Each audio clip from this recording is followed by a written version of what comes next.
NGOs, dear teacher training graduates, and all other guests.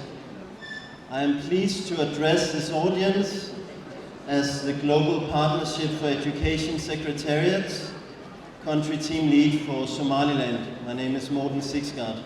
Very pleased to be here today. Several members of the Global Partnership have contributed to the success of the Somaliland National College of Education. The land for this teacher training college was provided by the government, which also contributed to the design of the college.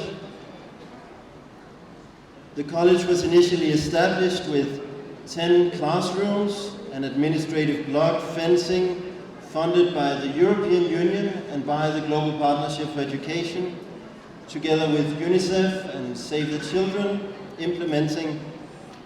The college was then furnished and equipped using funds from GPE. And this wonderful college is now continuing to expand with a block for female dormitories to host 96 female teacher trainees. There's now being built a canteen, a multi-purpose dining hall, a library, a laboratory. There's even an underwater water reservoir. And all of this is funded by GPE through Save the Children.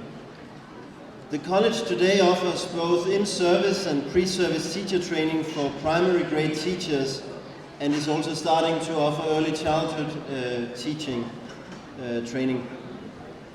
Actually, a total of 1,169 teachers, of which no less than 438 are women, have been trained to date.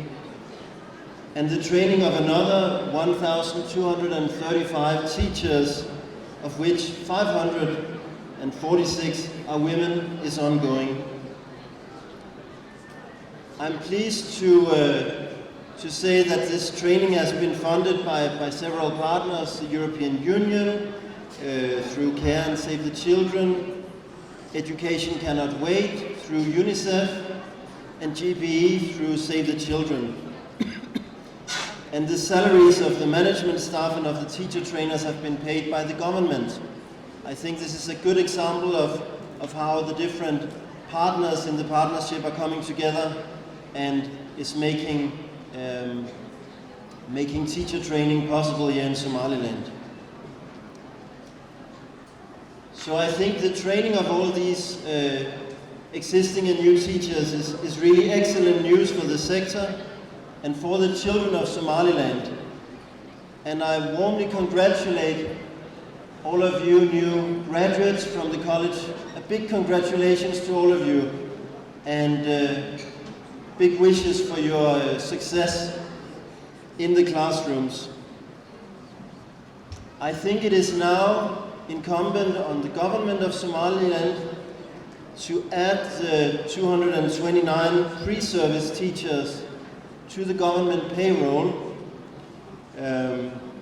so that they can start teaching and get paid for the work they do. There will also be another 215 more pre-service teachers graduating at the end of this year. And I think it's obvious, if you put yourselves in the shoes of these newly soon-to-be graduating teachers, that their motivation to finish their studies well and graduate, well, that motivation probably depends on whether they can expect to actually have a job and get paid once they graduate.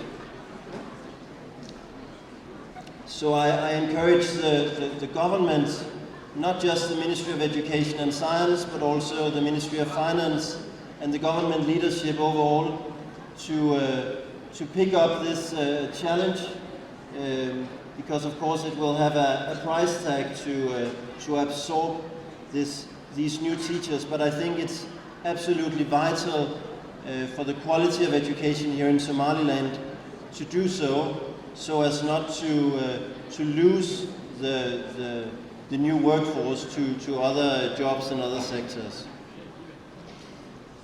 Finally, I think it's important for the government to reflect also on the sustainability of the college. I think it's important for the government to allocate resources in the coming years for the operations of the college. From the Global Partnership of Education, we have noticed the government's commitment to increase education's share of the government budget up towards 14% of the government budget by 2025. This is something that is very important to the Global Partnership for Education when we collaborate with governments in all countries, including here in Somaliland. We welcome this commitment to increase education financing, and also this increase in domestic financing is something that our future funding for education here in Somaliland depends upon. If the government increases its financing, we will also be able to justify an increase in our financing, and vice versa. So we trust that the commitment will be met by the government, and we look forward to the collaboration in the coming years, and we look forward